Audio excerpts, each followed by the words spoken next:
All right, here's how to make the second row and third row seats recline. So this is the stock position, but once you do this mod, the second row will go all the way back, and the second row is actually all or nothing. So you only have this, which is stock, and then with addition to this, you don't have any in between here. But on this third row, you actually have full range of motion. So you can recline it here or here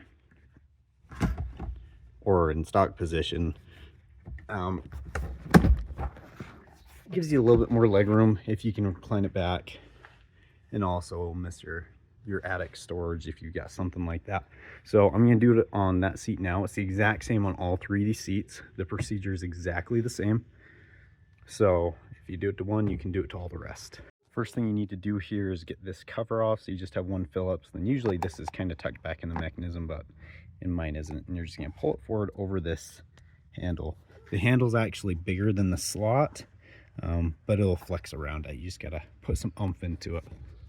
Once you've got the cover off, you're going to be looking for this bar here. This is a safety thing. It sounds like it only came on the US spec cruisers, but it will come back and it's actually going to interfere with this little post right here. So all you really need to do to get full rotation out of this is just to cut this bar away. So I just use a Dremel with a little cutting wheel on here. And then when I cut it, I like to cut it right up here. This top piece doesn't really come out. So if you cut it right here and then you cut it as flush as you can down here, then I'll pop the center section out, and then you can pull the bottom half out. Here is my first cut. I just tried to make it as flush as I could with this front bit, and then I'm gonna cut it on the thinner half of this. So you can see it's kind of wiggling now, and what we're actually gonna do is push it out the other end. We can't push it out as is because this part's too fat, but once we cut it there, it'll come right out. And then here it is cut in half, and then that middle section is right down there at the bottom. Fell through, it'll finish falling through here in a second.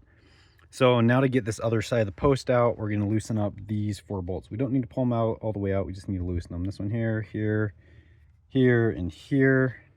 And that's going to be a 14 mil socket. All right, and once those are out, you can pull your hinge back a little bit. And then with a little bit of finesse, you should be able to pop that guy out. Maybe a little bit of prying, it'll come out. And the reason why these seats don't click in all their positions, like here, here, here, and here, like the third row does, is because it doesn't have the gears all the way across this. So on the third row, we have these slots for this ratcheting mechanism. They go all the way back. But on this one, we don't. So we just either have, you know, upright or full recline, just like that one is.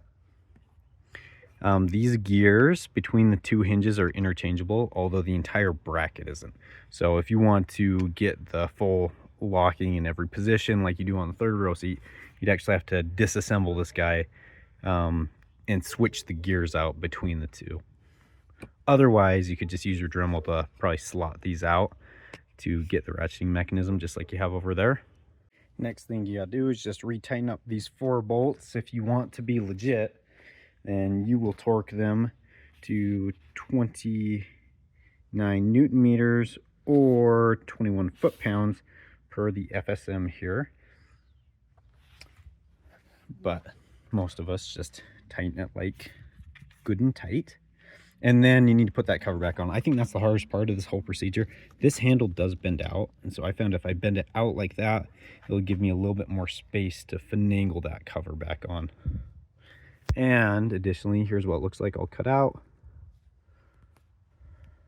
And don't forget your screw to hold it all back together, and then it's all put back, and so you'll still get your normal whatever upright position when you just throw it up. But then if that seat was down, obviously you get the full recline. And again, this is just for the second row, how it works like that, all or nothing. Third row, when you do this exact same mod in the exact same fashion, you'll get full adjustability on that back seat, so it clicks kind of wherever you want it. And there it is.